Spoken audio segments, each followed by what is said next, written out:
Hey guys, welcome back to some more AFK Arena. Today we're over on the YouTube account and we're going to be doing the breakdown on our factions again. So looking at the top 5 heroes that we do have within each faction, starting of course, kicking us off with our Lightbearers. Now when it comes to Lightbearers, they have a couple of pretty good damage dealers. We have some defensive heroes, but overall we do have a lot of support, which makes this faction very strong. So looking at our number 1 tier in here, which is Jerome. So Jerome, not only being a solid addition to our Lightbearers, we are seeing him run in a lot of different team comps, run within the Twisted Realm, the Cursed Realm, the Nightmare Corridor, also seeing him in the Treasure Scramble, not only again with those Lightbearer heroes, but also outside of the Lightbearer teams.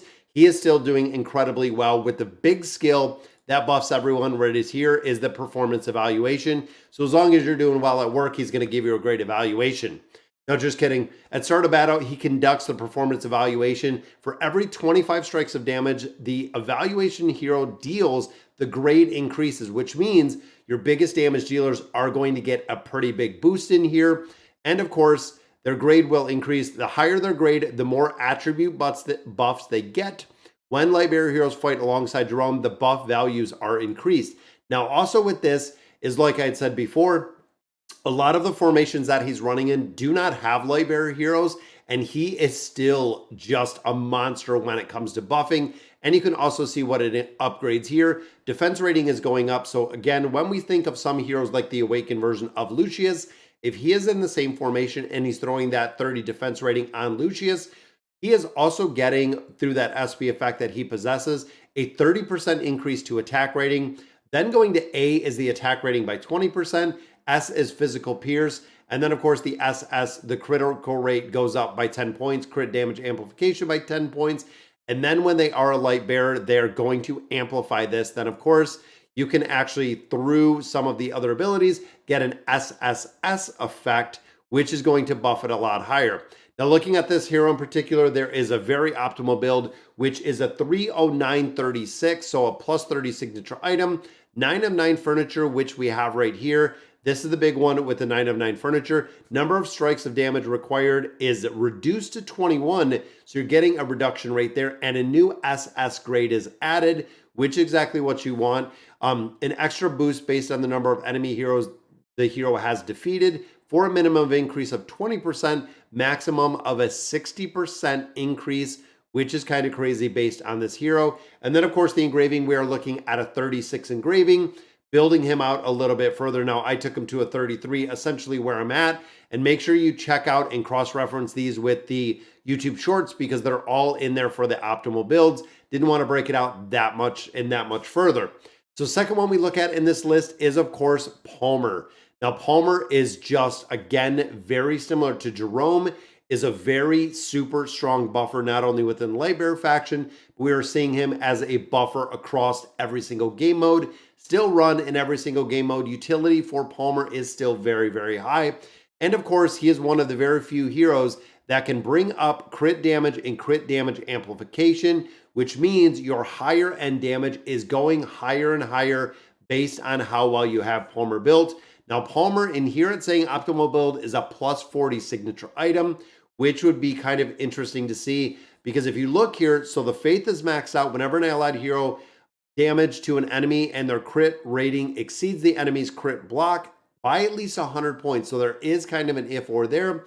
Damage dealt will be increased by 1% for every 1 excessive point, for up to another 50% higher damage on that plus 40 signature item, which again is kind of crazy on the build. Now, furniture, we're doing the 9 of 9 furniture, so actually getting all of these out here. When the prayer or uses an ultimate, Divine Light will cast Sacred Scripture on his behalf automatically, which is a pretty good ability. And then we are looking at a 68 engraving. Again, I have them a little bit lower at a 63 right now. We used to use kind of the set optimal builds that we've seen for a lot of times.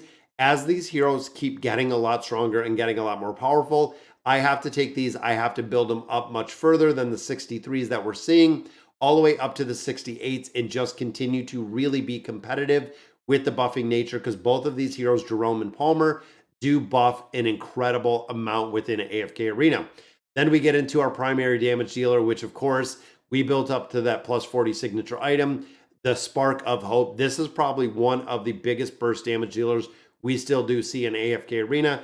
Utility for the hero, huge, still used with all the formations, campaign formations, tower formations, temporal rift, even looking at the Twisted Realm, Cursed Realm, Nightmare Corridor, still being used in a ton of different places. Now, of course, because Belinda is a mage and because Belinda is a damage dealer, she is very reliant on stats, and I really do stress that. So optimal build, the plus 40 signature item, even looking at the 9 of 9 furniture. And so we have built her actually way above that 9 of 9 furniture, but at minimum, you have to have these heroes built, especially when it comes to the Awakened Heroes, because with the Awakened Heroes, you are getting the skills and abilities unlocked as you continue to build them out. When you add the signature item, when you add the furniture, when you add the engraving, you are unlocking the rest of their skills. And if you don't have them unlocked, you are missing a big chunk of the skills that they do possess. And of course, early game, she works incredibly well with the SP effect. Even in late game, we are still seeing her run, even as she is a little bit of an older hero in AFK Arena, still being used in a ton of different places. And then the engraving on her is a 67. So actually focusing on the damage nodes in here, so the attack nodes. And then, of course, when you look at the haste and when you look at the magical pierce, those are the ones you kind of want to build a little bit further. And I think she does have a couple other ones. So pretty much what you're building her in here is for the damage factor. You want to buff her out and give her as many stats as possible. So definitely Belinda coming in at number 3.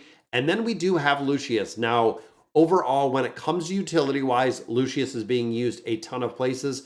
Where we are not seeing this hero is in level deficiencies. So when you start looking at the campaign, when you start looking at some tower formations, he dies incredibly fast. He's not like Aethys where, has shield, has crowd control, lives through pretty much everything.